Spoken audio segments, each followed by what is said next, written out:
वेङ्कटनिवासाय श्रीनिवासाय मङ्गलम्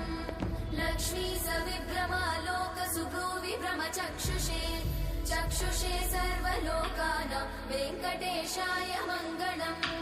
श्रीवेङ्कटाद्रिशृङ्गाग्रमङ्गलाभरणाङ्गये मङ्गलानां निवासाय श्रीनिवासाय मङ्गलम् सर्वावयव सौन्दर्य सम्पदा सर्वचेतसां सदा सम्मोहनायास्तु वेङ्कटेशाय मङ्गलम् नित्याय निरवध्याय सत्यानन्दचिदात्मने